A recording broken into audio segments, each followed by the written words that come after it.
Graça e paz, queridos. Aqui quem está falando é o professor Mateus. E hoje nós iniciamos a leitura e a exposição de mais um livro, uma carta, na verdade, do apóstolo Paulo aos Gálatas. Na verdade, essa carta não é somente a uma igreja, mas a várias igrejas localizadas na Galácia, hoje a atual Turquia. Mas antes de nós começarmos a expor essas palavras tão maravilhosas que acabamos de ler, espero que você tenha feito uma boa leitura. Eu gostaria de orar com você. Senhor, muito obrigado por permitir Paulo escrever essa carta aos Gálatas. Como eu sou enriquecido com essa leitura. Obrigado, Senhor, porque o Senhor não nos abandona. O Senhor não permite que nós saiamos de seu evangelho para buscar outras formas de te agradar. E sabemos que se fizéssemos isso, inutilmente estaríamos fazendo, porque só encontramos a verdade em Ti, só encontramos a justificação em Teu Filho. Muito obrigado, Pai, pelo Seu amor e Seu cuidado. Que esse dia seja um dia de paz, um dia de certeza de que o Senhor está no controle, que nós possamos descansar em Tua vontade e que a cada passo que dermos e a cada atitude que tivermos, Senhor, possamos tê-las em sinal de adoração e reverência ao Senhor, que é dono de tudo, dono do nosso tempo, dono dos nossos recursos. Faça-nos viver e pensar assim, em nome de Jesus. Amém e amém. Queridos, para dar um pano de fundo, deixa eu explicar um pouco o que Paulo vai tratar aqui nessa carta aos Gálatas. O apóstolo Paulo, lá em Atos 13, 14, ele é enviado para poder pregar em algumas igrejas, e ele funda igrejas na região da Galácia, e ele explica o evangelho de Jesus. Se você ler o 13 e o 14, você vai perceber que Paulo começa pregando na sinagoga dos judeus, talvez a estratégia evangelística mais fácil, porque ele podia pegar pessoas que já conheciam a lei de Moisés, que já tinham tido acesso às promessas que apontavam para o Messias, e mostrar através da escritura que esses judeus já conheciam as evidências que ali constavam a respeito de Cristo. E ele prega, e no primeiro dia as pessoas ficam interessadas e pedem para ele voltar no sábado seguinte, e quando ele volta no sábado seguinte, ali vem também muitos gentios. E Paulo prega para os gentios.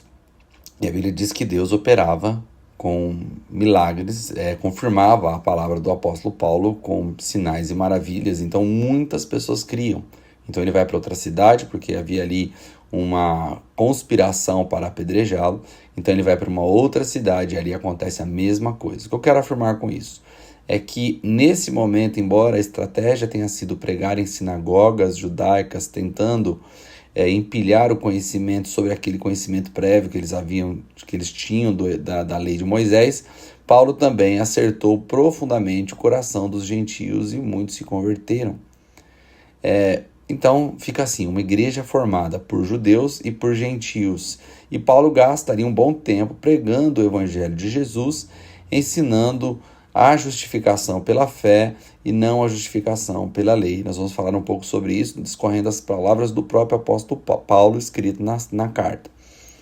Mas o que acontece? Quando o apóstolo Paulo continua, ele sai dali e vai para outros lugares, alguns judeus convertidos, ao ver que gentios tinham se convertido, e eles não tinham sido obrigados a obedecer às práticas da lei, como circuncisão, como guarda do sábado, como comida kasher, ou seja, só comida que seria preparado conforme todas as prescrições da lei. Quando eles perceberam que os gentios não estavam observando essas coisas e se consideravam justificados, eles não aceitaram. Eles disseram, não, vocês não podem se aceitar justos e justificados se vocês não estão obedecendo a lei de Moisés. E vocês nem podem fazer parte de uma mesa com a gente se vocês não começarem a obedecer a lei de Moisés. E muitos dos Gálatas, tendo ouvido o evangelho pregado pelo apóstolo Paulo, que não incluía observância da lei, eles foram seduzidos, pressionados, intimidados por esses judeus, e eles acabaram cedendo, e muitos deles foram circuncidados e começaram a praticar as obras da lei, buscando nestas práticas um tipo de justiça que vem por obras e não pela fé em Jesus. Tendo dado esse pano de fundo, é aí que entra a defesa do apóstolo Paulo. No capítulo 1, o apóstolo Paulo começa defendendo o seu apostolado. Ele já começa logo no verso 1 dizendo assim, ó, Paulo, apóstolo, não por parte de homens, nem por meio de homem algum, mas por intermédio de Jesus Cristo e Deus Pai, que ressuscitou dentre os mortos. Então ele já começa defendendo que o seu apostolado que tem origens em Deus e não em homem nenhum.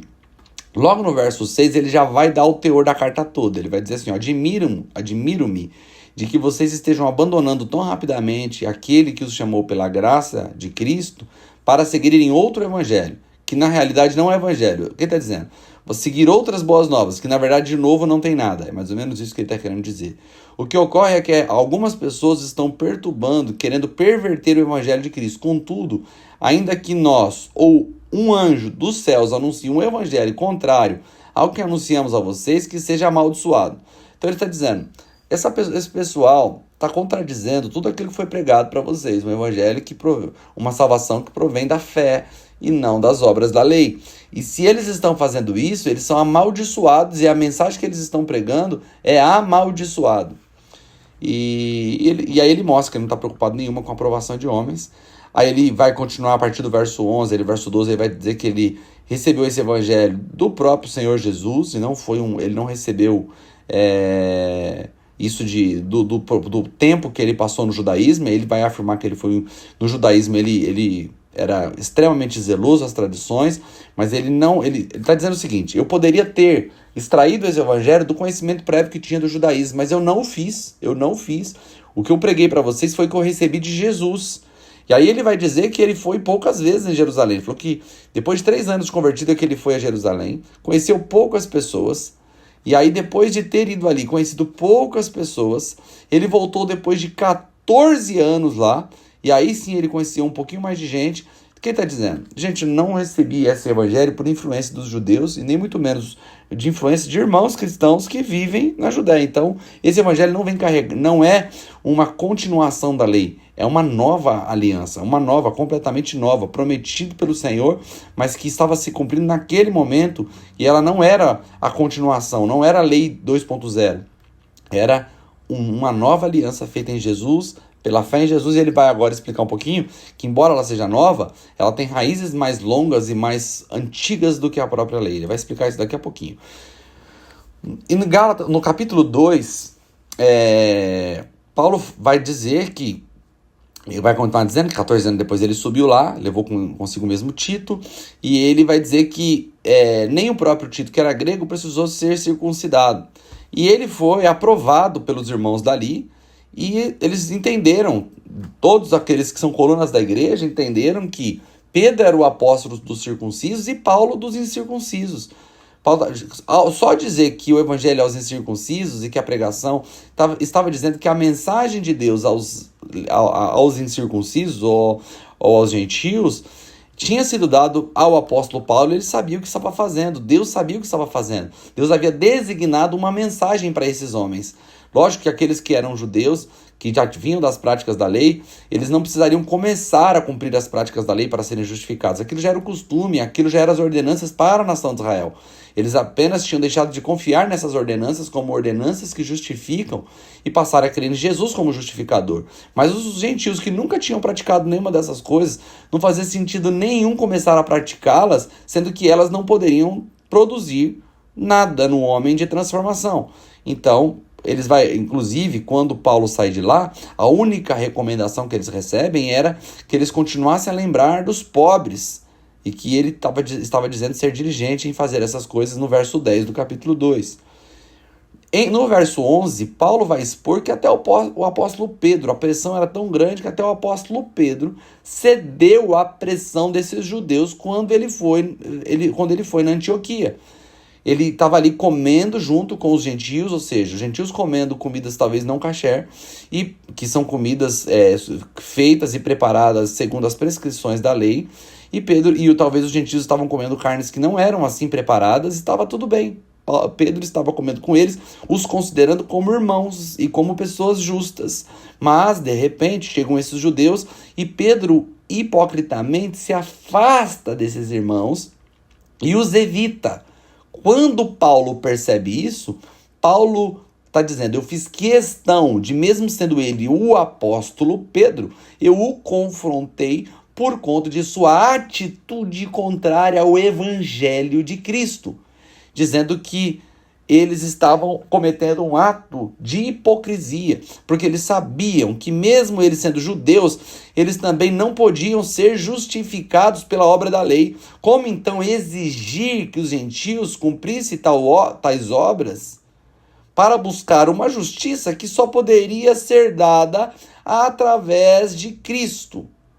E aí Paulo vai falar algo que é incrível. Ele vai dizer no verso 18: se reconstruo o que destruí, constituo a mim mesmo um transgressor. Ele está dizendo: se eu morri, se eu fui destruído, se a lei não pôde me libertar, mas o que me reconstruiu foi a graça e a fé em Jesus Cristo, como então destruir esse novo homem que foi construído pela fé, para então fazer ressuscitar um homem que busca na lei a justificação? Ele está dizendo: se faço assim, verso 18, me constituo transgressor. Aí o verso 19 ele está explicando por que isso. Ele vai falar: pois por meio da lei eu morri para a lei, a fim de viver para Deus. Ou seja, a lei só produziu morte em mim. Porque a lei é má? Não. Porque a lei mostrou quão pecador eu sou. A lei mostrou quão falho eu sou e quão incapaz eu sou. Então ela produziu morte em mim. Aí ele diz que produziu morte para que ele pudesse morrer para a lei, mas viver para Deus. E aí o verso 20 ele vai dizer o tão conhecido texto. Ele vai dizer: eu estou crucificado com Cristo. Ou seja, eu morri com Cristo. Naquela morte que Cristo teve na cruz, eu estava lá com ele, eu morri com ele. Assim já não sou eu quem vive, mas Cristo vive em mim. A vida que agora vivo no corpo, vivo-a pela fé no Filho de Deus, que me amou e se entregou por mim. Não anulo a graça de Deus, pois se a justiça vem pela lei, Cristo morreu em vão. Pode estar dizendo: gente, se fosse possível se justificar pelas obras da lei, Cristo não precisaria ter morrido.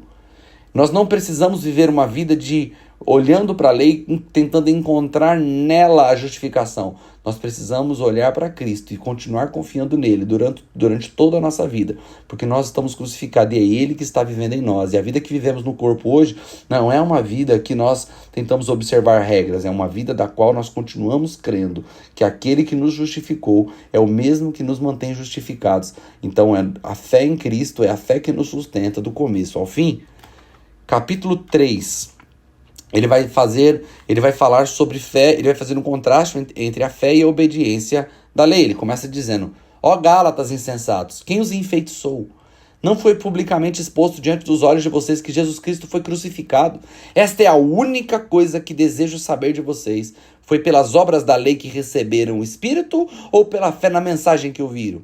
Vocês são tão insensatos assim, tendo começado pelo Espírito, agora querem se aperfeiçoar pelo esforço próprio? Paulo está dizendo aquilo que eu tinha acabado de falar. A fé não é só o passo introdutório. A fé é o ato contínuo. Eu entro na vida de Deus pela fé e continuo pela fé. Em nenhum momento eu posso começar pela fé e substituir minha continuidade por regras, tentando encontrar nessas regras um tipo de aperfeiçoamento que só pode ser dado pela continuidade na fé, porque somos aperfeiçoados pela presença do Espírito Santo em nós. E aí ele vai fazer um contraste muito interessante, dizendo que Abraão também foi justificado, verso 6, pela fé. E só depois de 430 anos que veio a lei. Então o que acontece? Nós vamos então considerar Abraão, Isaac, Jacó, José como homens que não foram justificados porque eles não tinham a lei até então. E ele está dizendo: não, eles foram considerados justos. Ou seja, o que é ser considerado justo? É ter a sua relação com Deus aprovada pelo próprio Deus. Nós podemos nos relacionar. Deus chamou eles de justo, mesmo eles não tendo conhecido a lei. Ele está dizendo que eles eram justos pela promessa de Deus a Abraão de abençoar o seu descendente. E ele não vai dizer seus descendentes, dizendo que a promessa feita a Deus pelo Abraão referia-se a Cristo, que seria da linhagem de Abraão. Ele está dizendo, então a lei não pode anular a promessa. E o verso 10 ele vai dizer assim, pois todos que vivem na prática da lei estão debaixo da maldição, pois está escrito, maldito seja todo aquele que não persiste em praticar todas as coisas escritas no livro da lei. É evidente diante de Deus que ninguém é justificado pela lei, pois o justo viverá pela fé. É o que está escrito lá em Abacuque 2:4. O que ele está dizendo é o seguinte, que a lei veio para provar que todos os homens são incapazes de obedecê-la integralmente. Então, quando uma pessoa tenta se justificar pela lei, imediatamente ela se constitui maldito, porque na lei está escrito que todo aquele que não observa cada detalhe da lei é maldito. Então, todo mundo que se propõe a buscar a justiça através da obediência da lei se constitui maldito, porque ele não conseguirá cumprir totalmente. Então, ele precisa abandonar a tentativa de buscar a sua justificação em uma lei que já o começa amaldiçoando e buscar a sua justificação pela fé em Cristo, que foi um israelita perfeito, obedeceu perfeitamente a lei no meu e no teu lugar e nos imputou a sua própria justiça para que pudéssemos continuar confiando na justiça de Cristo e não na nossa própria obediência da lei, da qual nós seríamos incapazes de fazer. E aí ele vai fazer toda essa ali entre o verso 19 e o 23, ele vai fazer toda essa analogia. E o interessante é que ele vai dizer por que a lei veio. A lei veio para encerrar todo mundo debaixo do controle do pecado, verso 22, mostrando que tanto judeu quanto gentil é incapaz de obedecer às ordenanças do Senhor. Todos nós somos incapazes. Então a lei tem o propósito de revelar o quão incapazes somos e quão condenados estamos e o quanto precisamos de um Salvador. Então a lei tem esse propósito negativo de nos encerrar todos os homens debaixo de um mesmo entendimento de que nós somos incapazes. Mas também tem um papel, ela teve um papel de educador. Vai dizer que a lei, algumas versões vão dizer que a lei foi o aio até a chegada de Jesus Cristo. Mas, que na verdade é um tutor. Mas nós não precisamos mais de um tutor, porque agora nós já temos a maturidade em Cristo. A lei nos serviu até conhecermos Cristo, ou seja, houve um tutor, um professor rígido, que pegou no nosso pé, que nos reprovou no final do ano, dizendo que nós éramos incapazes, mas mesmo assim nos manteve estudando durante todo o ano, nos manteve tentando. A lei manteve o homem tentando por muito tempo, e essa tentativa gerou um certo tipo de civilidade entre o povo que observava a lei. Essa lei gerou no homem um certo tipo de justiça diferente dos outros povos, dando ao pobre, dando descanso à terra, não escravizando o seu próprio povo, dando limite ao tempo de escravidão, dando regulamentações sobre dívidas e sobre terra. Então a lei foi ótima como um professor, mas um professor muito rígido, que no final do ano sempre reprova todo mundo, porque todo mundo é incapaz de obedecê-la.